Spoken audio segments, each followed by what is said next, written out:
जय हिंद दोस्तों। स्वागत है आपका नेक्स्ट क्लास में। हमारी आज की दूसरी क्लास है जिसमें हम हिमाचल जीके के बारे में पढ़ रहे हैं। हिमाचल जीके की क्लास में हमारा जो चल रहा है सेकंड हम श्रेणियों से जुड़े हुए सवाल हैं। तो उच्च पर्वत श्रेणी, तो उच्च पर्वत श्रेणी के बारे में हम स्टडी करेंगे। तो सबसे पहले आ गया है उच्च पर्वत श्रेणी में। उच्च पर्वत श्रेणी जो है वो बृहद हिमालय यानी कि एल्पलाइन जोन के नाम से भी जाना जाता है। इसके अंतर्गत चंबा, पांगी तहसील, लाहौल स्पीति व किन्नौर के जिले आते हैं। ये जो उच्च श्रेणी है ये 4500 मीटर से अधिक जो भी ऊंचाई वाले क्षेत्र हैं वो सभी आते हैं। जैसे कि जास्कर पर्वत श्रृंखला जो है वो 4500 से ऊपर है, तो ये उच्च पर्वत श्रृंखला में श्रेणी में डाला गया है। और हिमाचल प्रदेश को तिब्बत से ये ही अलग करती है। और हिमाचल प्रदेश की सबसे ऊंची चोटी जो है वो शिला है, जो कि 7026 मीटर है। और ये सबसे ऊंची चोटी भी यहीं पे ही है। स्थल रूपों की से अगर मैं बात करूं कि क्या अभिप्राय है, तो धरातलीय विनाशों से है, जो कि जबकि इन्हीं धरातलीय स्वरूपों की उच्चवर्ती तथा निम्नवर्ती भूभागों की ऊंचाइयों और गहराइयों में पाए जाने वाले अंतर को ऊंचावच कहते हैं।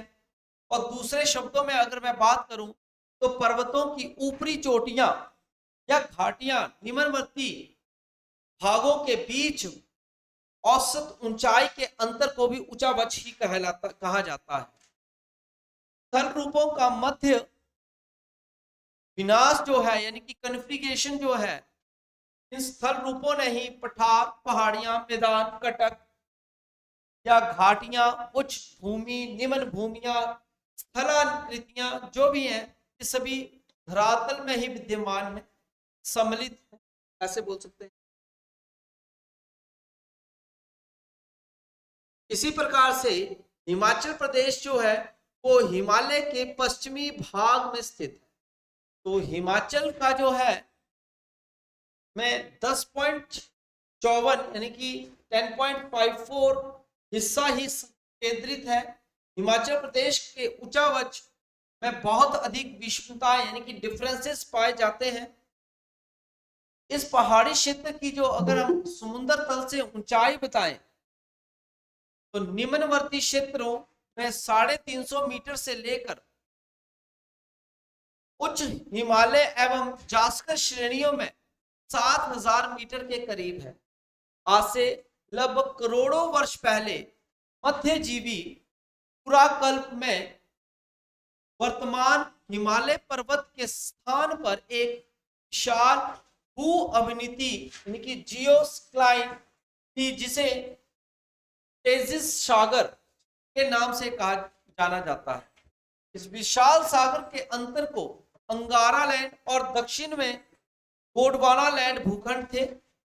और इस सामूहिक गोंडवाना लैंड और अंगारा लैंड भूखंड में वैगनेर महोदय ने जो है पेजिया की संख्या दी है। तो क्वेश्चन यहां से बनता है कि पेजिया की जो है संख्या वो किसने दी है, तो वो वैगनेर महोदय ने दिया है। याद रखने वाली बात रहेगी। मध्यजीवी पुराकल्प के अंत में कुछ भूगर्भीय जो हलचलें हुई थी, उनके कारण जो है गोंडवाना लैंड और अंगारा लैंड एक दूसरे के निकट आए और एथिड सागर की तलछट में संपीड़न होने लगा, यानी कि वो कम होने लगा। और संपीड़न के कारण जो उसका तलछट है वो गलित होकर यानी कि लिक्विड फॉर्म में यानी कि ढल गया और ऊपर की ओर उठने लगा, जिससे हिमालय का जो है वो निर्माण हुआ। इस पर्वत के निर्माण के दौर कोपरा यानी कि अल्पलाइन के नाम से भी इसको पुकारा जाता है। और क्योंकि आल्प्स पर्वत का उत्थान भी इसी दौर में हुआ, और अभी नूतन काल में अगर बात करें तो शिवालिक की पहाड़ियां में बलन आ गए और भू वैज्ञानिकों का ये विश्वास है कि उत्थान तथा बलन की भी क्रिया यहाँ पर की हुई है। मगर मैं एक बात बोलूं कि हिमालय क्षेत्र का अगर मैं बात करूं तो वो अस्थाई रहा, क्योंकि यहाँ पर बहुत ज्यादा भूकंप आते थे, यानी कि भूकंप के कारण ये बहुत ज्यादा पीड़ित था। तो शिवालिक की पहाड़ियां जो है वो सबसे पुराना युवा स्थल के रूप में है, और उचावच संबंधी निम्न भौतिक तत्वों की विषमताओं का आधार जो है वो संपूर्ण हिमाचल प्रदेश को निम्नलिखित भू भौतिक क्षेत्रों में जो है बांटा गया है। कौन कौन से हैं, तो आज हम इसके बारे में जानेंगे। पहला है बाहरी, जिसको शिवालिक क्षेत्र बोलते हैं, लघु मध्यवर्ती उच्च हिमालय यानी कि ग्रेट हिमालयन क्षेत्र, आंतरिक यानी कि ट्रांस हिमालयन क्षेत्र। तो इसमें बाहरी जो है आपका हिमालयन क्षेत्र में जो है शिवालिक क्षेत्र आता है।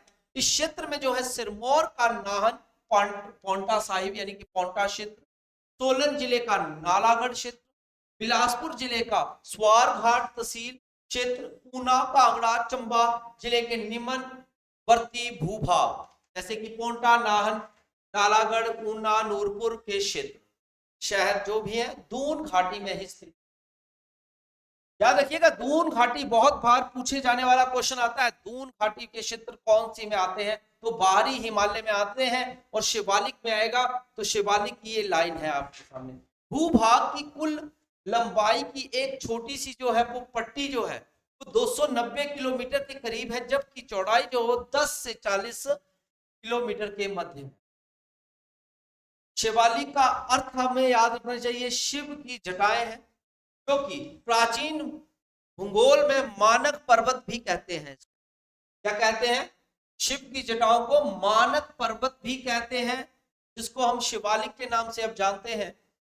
इस क्षेत्र की समुद्र तल से जो ऊंचाई है वो 350 से लेकर 800 मीटर के बीच है, और उचावच लक्षण साधारण और शिवालिक पहाड़ियां लंबाकार घाटियां और मैदानी क्षेत्रों की और पर्वतीय ढालें इस भूभौतिक क्षेत्र के प्रमुख धरातली ढाल की भी मंद है, यानी कि उस साइड भी है। शिवालिक की पहाड़ियों की अगर मैं बात करूं तो इस क्षेत्र का भूभाग भारी ही भूभाग है, और ये पहाड़ियां 10 किलोमीटर की चौड़ाई तक फैली हुई हैं।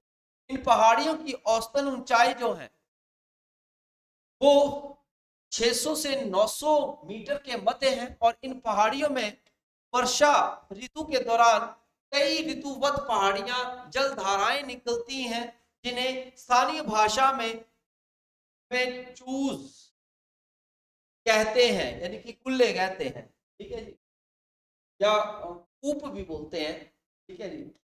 नेक्स्ट आता है भूगर्भिक संरचनाओं के अनुसार ये सबसे युवा जो अवस्थित स्थलाकृति है, और इनका निर्माण जो है हिमालय पर्वत के अंतिम मोड़ों के कारण दौरान हुआ था।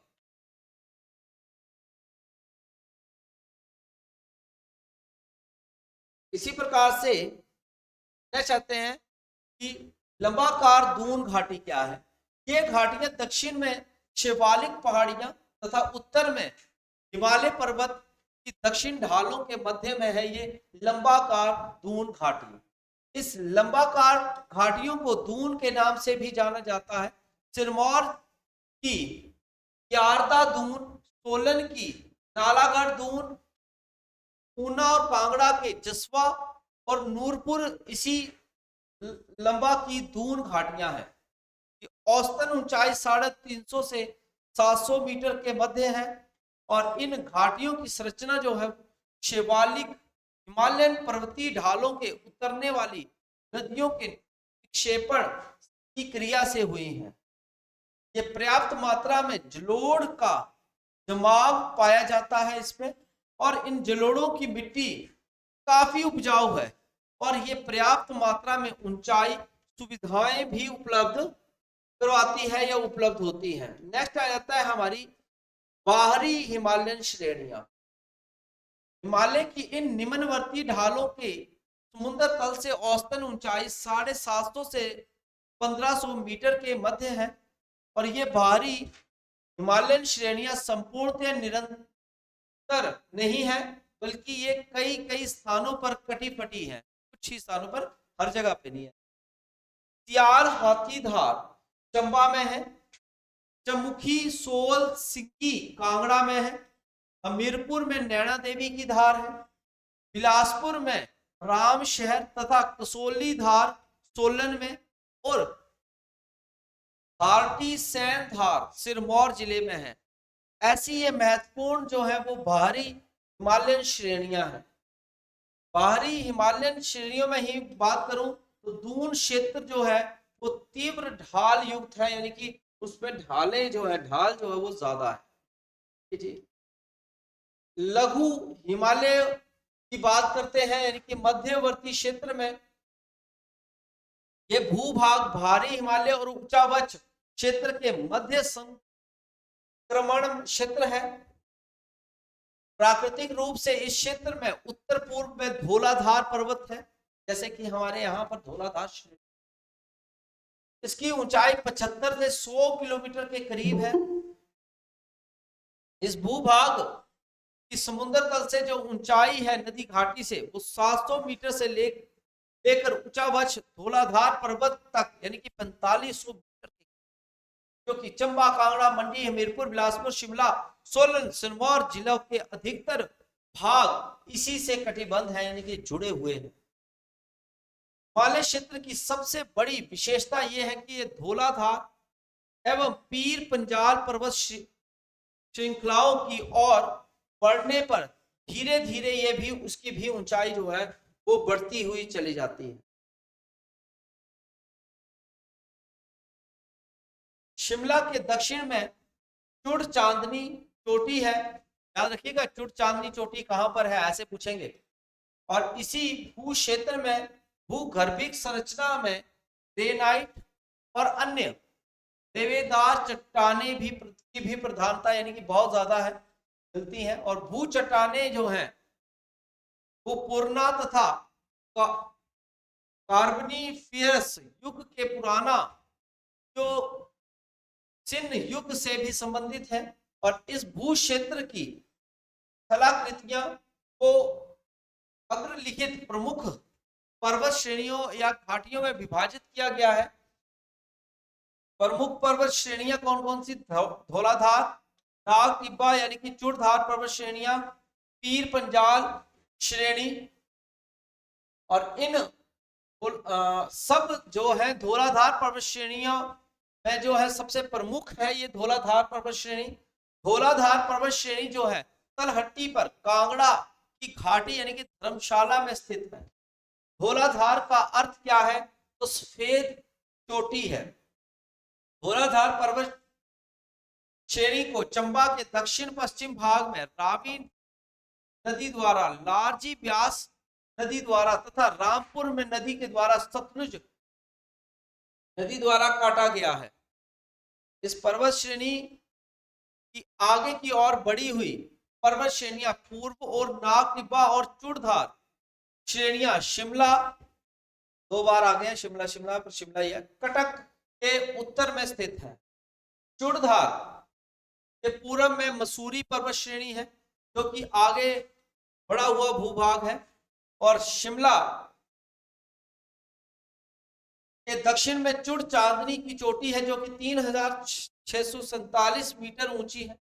इन पर्वत श्रेणियों की ऊंचाई 3300 से लेकर 4500 मीटर के मध्य है। धौलाधार पर्वत श्रृंखला के उत्तरी में जो है यानी कि उत्तर सिरे में पीर पंजाल श्रेणी है, आपको पता ही है, जो कि चंबा में है। और ये पर्वत श्रेणी जो है चंबा कांगड़ा जिलों के मध्य यानी कि विभाजन करती है, यानी डिवाइड करती है। धौलाधार पर्वत श्रेणियों का विस्तार जो है वो चंबा, कांगड़ा, मंडी, कुल्लू, शिमला, सिरमौर जिलों के में देखने को भी मिलता है। ये पर्वत श्रृंखला मंडी, कुल्लू जिले की सीमा भी बनाती है।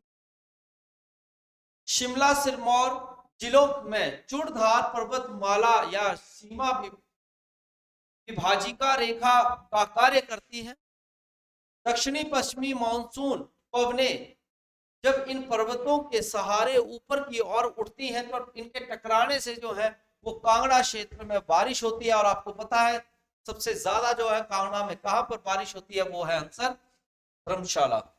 धर्मशाला में जो है सबसे ज्यादा बारिश होती है। नेक्स्ट आ जाता है हमारा ग्रेट हिमालयन हिमालयन क्षेत्र।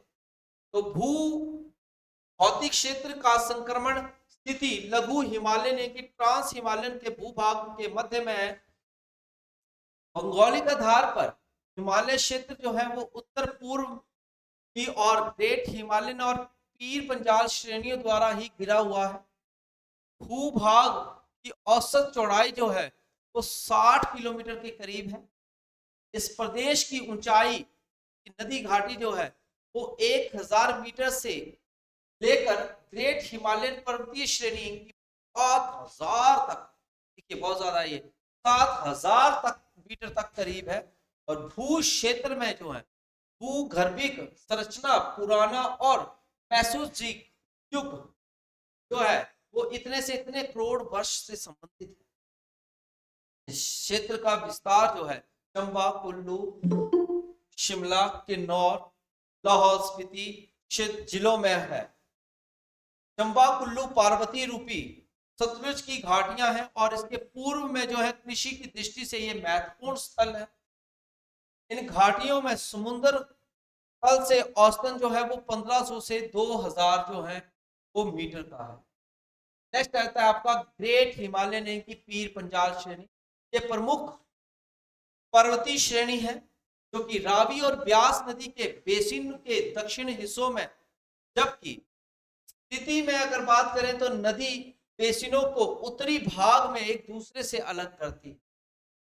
पीर पंजाल श्रेणी लाहौल घाटी के दक्षिण में अनेक हिम नदियों में पाई गई है। नदी मतलब जो कि हिम से निकली हुई यानी कि ग्लेशियर से निकली हुई नदियों से पाई गई है। तो पीर पंजाल तथा महान हिमालयन श्रेणियों में जो है कुंजुम श्रीखंड पर्वत श्रेणी कुल्लू घाटी के उत्तर में और पूर्व में आकर मिलती है। ऊंचाई की बात करें तो 4000 से लेकर 5000 के मध्य है, परंतु कुछ पर्वतीय चोटियां जो है वो 6500 मीटर से भी अधिक है। देखिए आपका ही जो सवाल है उसी सवाल पर आ गया कि कहीं जगह पर ये कॉन्ट्रडिक्शन क्वेश्चन कर जाता है। पाराशाला जो है 6000 मीटर, दियोटिपा 6000 मीटर तथा टीपी बोकरी 6400 मीटर है, जहां की ये सबसे ऊंची पर्वतीय चोटियां हैं। मैं जब चोटियां लिखवाऊंगा तो इकट्ठे से आपको सब कुछ सही हो जाएगा।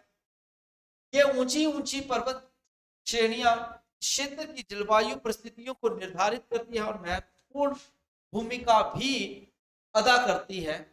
नेक्स्ट आ जाता है आपका फोर्थ आंतरिक हिमालय यानी कि ट्रांस हिमालयन क्षेत्र, जिसमें हिमाचल प्रदेश के उत्तरी और उत्तरी पूर्व के हिस्से जो हैं वो इसमें काउंट होते हैं आपके। और इसमें क्या क्या होता है देखते रहे। जास्कर श्रेणी है, इसकी उप शाखाएं हैं और हिमाचल प्रदेश के तिब्बत के साथ अंतरराष्ट्रीय सीमा भी यही आंतरिक हिमालय यानी कि ट्रांस हिमालयन क्षेत्र बनाता है। भौगोलिक स्तर पर की बात करें तो इस क्षेत्र का विस्तार चंबा की पांगी तहसील, लाहौल जिले तथा किन्नौर जिले में हुई है। भूभाग की कुल चौड़ाई जो है वो 80 मीटर के करीब है और इस भूभाग की समुद्र तल से ऊंचाई की बात करें तो निम्न घाटी क्षेत्रों में ये 2000 मीटर से कुछ हिमालयन चोटियों पर 7000 मीटर के करीब है। और इस भूभाग की संरचनाओं में पेजोलॉइक के अनुसार जो है वो इतना 24 से 57 करोड़ वर्ष पूर्व को माना गया है और मेसोइक युग की चट्टानों से ये संबंधित है। इन चट्टानों में जीवाश्म की उपस्थिति। इसी प्रकार से आगे चलेंगे हम। इस भूभाग में के दक्षिण हिस्से में पर पीर पंजाल ग्रेट हिमालयन श्रेणियों की प्रधानता है। इन पर्वत श्रेणियों के कारण ही इस संपूर्ण क्षेत्र में मानसून व पवनों का प्रभाव लगभग शून्य है, यानी कि 0 है, ज्यादा इफेक्ट है हवा। दक्षिण पश्चिमी मानसून पवनें महान हिमालयन श्रेणियों को पार करने में असफल होती हैं। इसके कारण ही क्षेत्र में जो है वो छाया क्षेत्र बन जाता है, वृष्टि में छाया क्षेत्र बनता है। यहाँ पर जो है वर्षा ऋतु के दौरान भी शुष्क परिस्थितियां पाई जाती हैं। जैसे आपको पता है लाहौल स्पीति की बात कर रहे हैं तो वहां पे शुष्क रहता है। ग्रेट हिमालयन पर्वतों के आंतरिक भाग भी ट्रांस हिमालयन क्षेत्र ही, उच्च हिमालयन क्षेत्र या हिमालयन महान हिमालयन क्षेत्र, इस ट्रांस हिमालयन क्षेत्र की और कुछ दर्रे भी के द्वारा भी ये संभव हो पाता है। और इन दर्रों में कौन सा आ गया देख सकते हैं ध्यान से, रोहतांग दर्रा, प्रांगला दर्रा, बारालाचा दर्रा, कुंजुमला दर्रा, पिन पार्वती, ये सभी प्रमुख जो है वो इसके दर्रे रहेंगे। नेक्स्ट आ जाता है भूभाग और अन्य महत्वपूर्ण अगर स्थलाकृतियों की बात करें तो जास्कर जो कि भूभाग के पूर्वी हिस्से में स्थित है। ये पर्वत श्रेणियां जो है वो, जैसे आपसे बोला स्पीति, लाहौल स्पीति की बात की थी, तो स्पीति जो है वो शुष्क स्थान है। इसी प्रकार से किन्नौर भी है, और सबसे पहले नंबर पर आपका स्पीति रहेगा। राष्ट्रीय स्तर पर भी जो है तिब्बत से यही अलग करती है श्रेणी, और इस श्रेणी की जो ऊंची ऊंची चोटियां हैं उसमें शिला जो है वो सबसे ऊंची जाएगी, जो हिमाचल की सबसे ऊंची चोटी है। उसके बाद आपकी आती है रीबो फ्यूल, ठीक है, जो कि 6791 है। शिपकी है 6608 सबसे ऊंची चोटी है। तो पहली आपकी सबसे ऊंची चोटी कौन सी है, 7026, ठीक है जी। ये था हमारा जो है ज्योग्राफिकली, मैंने आपको थोड़ा सा आइडिया दे दिया है। कल से हमने जो है नेक्स्ट क्लास से डिस्ट्रिक्ट वाइज शुरू करेंगे, और बने रहिएगा इसी प्रकार से हमारे साथ एजुकेशन के